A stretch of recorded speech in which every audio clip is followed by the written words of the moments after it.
You're still watching TVC Breakfast. It's now time for Trending Now, and the only lady that I trust to give me all the information that I need this beautiful Friday morning is standing by. Good morning, Olamide Odekole. Good morning again, Team Ria. You flatter me. Brian, it's take a page out of Ria's book for when you have to introduce me. That's how it's done. Exactly. Shall we see what everyone's talking about? Take it away. Let's dive in.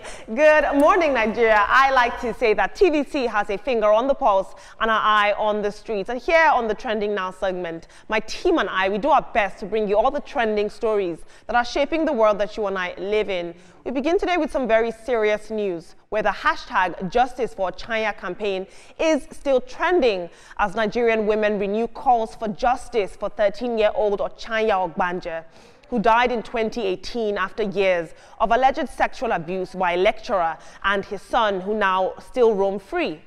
Online users have launched what they call a citizen search, pledging to find the suspects themselves and even offering a 200,000 naira reward for information on Victor Obuja, who still remains missing. Across social media, women are sharing their own stories, using Chanya's case to highlight failures in Nigeria's justice system, and many are tagging the Ministry of Women Affairs and NAPTIP, urging urgent intervention on this case. Ochanyan's family say that they want justice served, not just for their daughter, but for every survivor that is still waiting to be heard. This is very sad that this young woman had to go through this, and I'm seeing that Nigerian women are taking a stance. Let's take a look at social media. This is a tweet by Mr. Macaroni. He said, "Justice for Chanya." He lent his voice. We'll take 2 more tweets. Tiwa Savage said, "My heart is heavy. A young girl suffered unthinkable pain at the hands of those meant to protect her and lost her life because of it. We can't stay silent. We can't continue to hide behind family titles and tradition. She deserves justice. Every child deserves safety. Hashtag Justice for Chanya." I'll take 1 more tweet. This is by Aproko Doctor. He says, "As someone who was sexually molested as a child, I blocked the memory for years. Chanya wasn't so lucky. She died. It's up to me and up to us to demand justice for Chanya. An example needs to be made." Team, we spoke about this on Tuesday, and it seems that the momentum on the Justice for Chanya case is not dying down. This young girl was 8 years old when the abuse began, and in the last months of her life, like I told you earlier on, she was wearing Pampers because of the rape and the violence that she faced on the hands of these two men who still now walk free. Nothing is being done about it, and we are left to use social media and platforms like our own to call for justice for Chanya. It is heart-wrenching that that kind of thing even happened. Father and son, sexually molest an 8-year-old. So they did it for 5 years, and she gave up at 13. This is a movement that I support wholeheartedly and will put in my time and whatever else I need to see that this thing comes to a logical conclusion. Olamide, since you brought the story to me, I have taken it personally like she was my little sister, because it can be anybody. For me, I worry that those 2 men are still out there and we do not know what they're doing to other girls. I do not see why those 2 men should still be walking, Just listening to Chanya's mother speak yesterday, I was watching the video, it broke my heart. Imagine I now have to relive what happened to her daughter again. I'm glad that some of our celebrities are speaking. We see Tiwa Savage, Hilda Bassi also made a donation. But I need to see more celebrities speak, because the more we speak is the more we get justice for this girl. Somebody was saying, "Oh, she's already dead and gone." It's fine. Even if she's dead and gone, we will be happy if we know that we got the justice for her. Her family will be happy if they know that they got the justice for her. People will learn that you cannot do things like this and walk away with it. Now, if we do not let this justice come, a lot of young girls that are facing things like this will not want to speak up, because they will feel like even if we speak up, nothing will happen. This is a case that we are holding, we're taking it to the forefront, and we're making sure that these 2 men that did this horrible thing to this girl that would have been, I think, 23 or 24, if she was still alive, we'll make sure that they stay behind bars. I'm happy that this story is back again in the headlines. People are talking about it on social media. Senator Natasha Aboti also, spoke to it because people are really going to seek for justice, and I'm happy about that. The fact that the young girl is dead doesn't mean that justice should not be served. At least some people still get sentenced even after they died. Right, yeah. So there is nothing. So this is bringing back hopes, bringing back happiness bringing back accountability for anyone who has done wrong. It should not be swept under the carpet. Imagine the man perpetrating this, went back to the classrooms, come on. So many things had been done, and I'm happy that this is back, so we need to follow it through.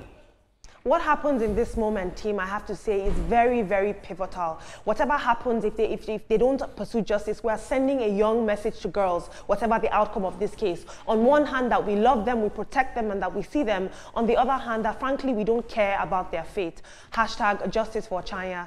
Thank you so much for your input, team. Thank you.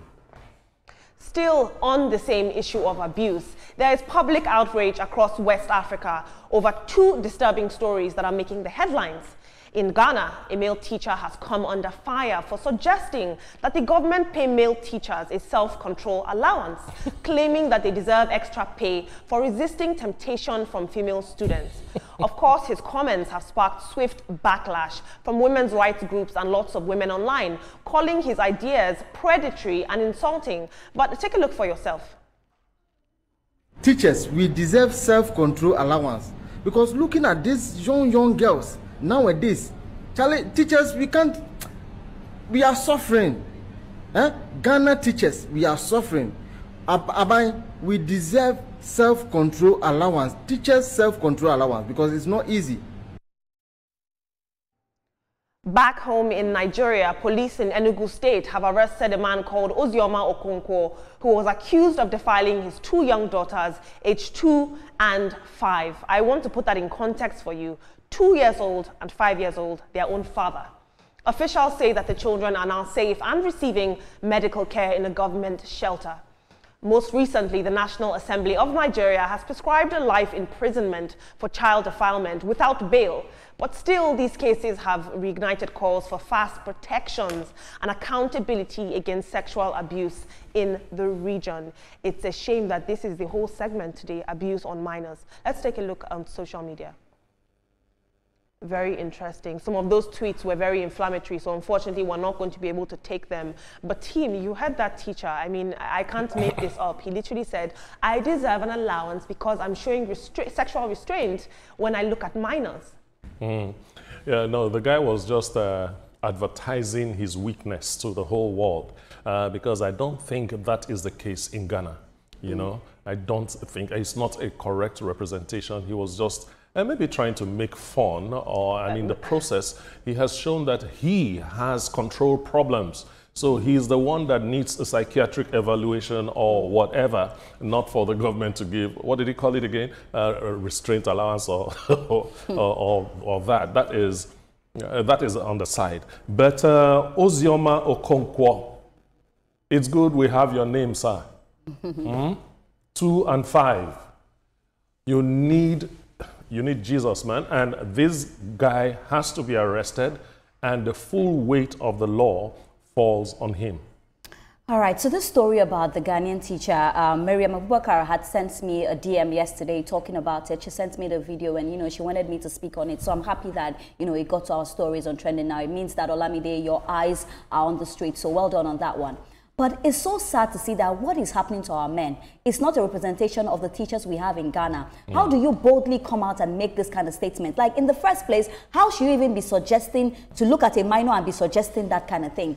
I worry for what is happening to our men, Olamide, and this is the time that we need to protect our girls. I'm sure that that teacher will definitely be brought to book, because this is something that we do not condone at all in Ghana. But first of all, I'm worried that what are they thinking about? Because some will tell me it's a joke, but it's not a joke. It's from drumming that dance will start. He has already told you that he can do something like this. For me, from what you're telling me from that video, it means that, if you're not given the allowance, you can do that. And how would you want to do that to a little girl? We need to protect our girls, Olamide. At this point, it seems like justice for every young child.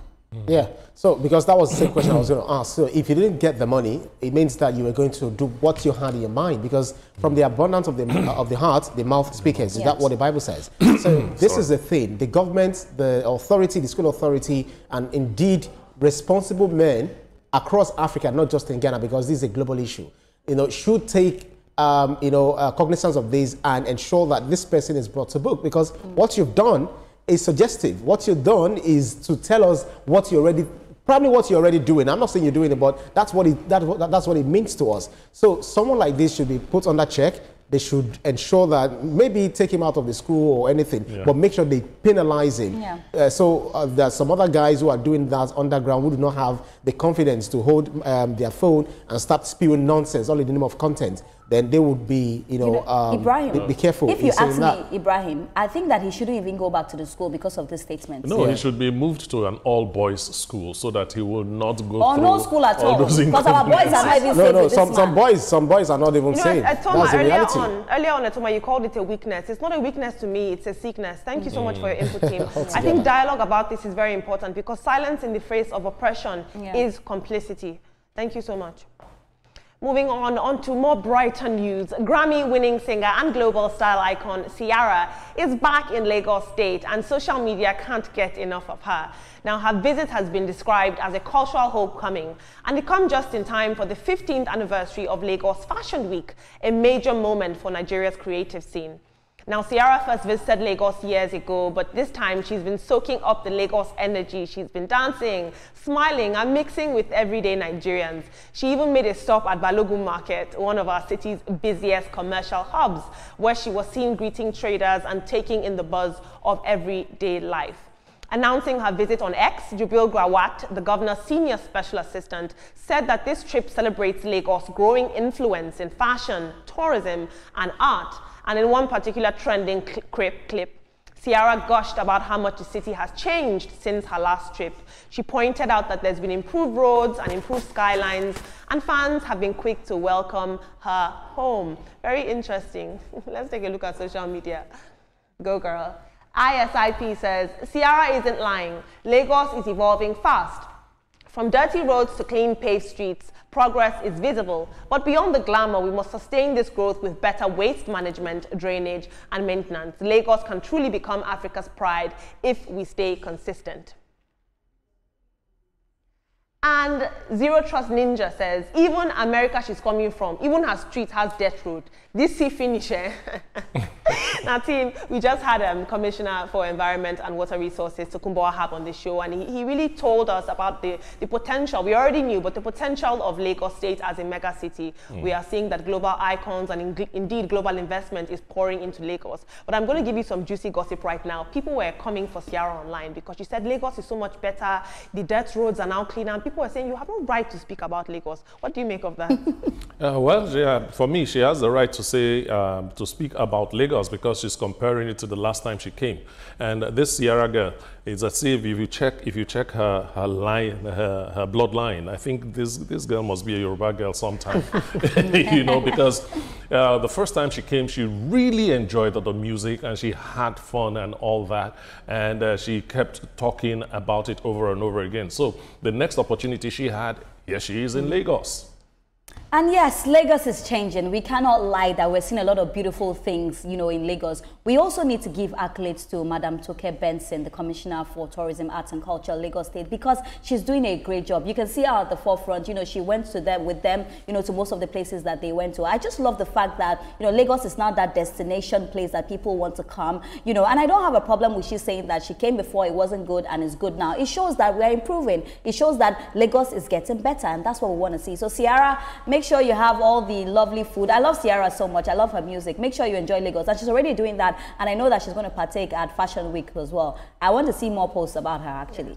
I'm actually not surprised because Lagos is another destination for the world. Everyone has been talking about Lagos, you know, both within and outside of the country, in America, in UK, etc. People are always talking about Lagos. You see a lot of people coming to Lagos because they want to make it. So the American singer coming to Lagos doesn't mean that she, actually shows a lot about what we think or what we do not even know about what we hold. For those of us living in Lagos, we do not know the benefits, the glory that we have, the kind of love that people have for Lagos that are living outside of the country. Just like when you stay in Lagos or you stay in Nigeria and then you're talking about New York and you've never been there. So she coming back to Lagos tells a whole lot that Lagos is not just a land.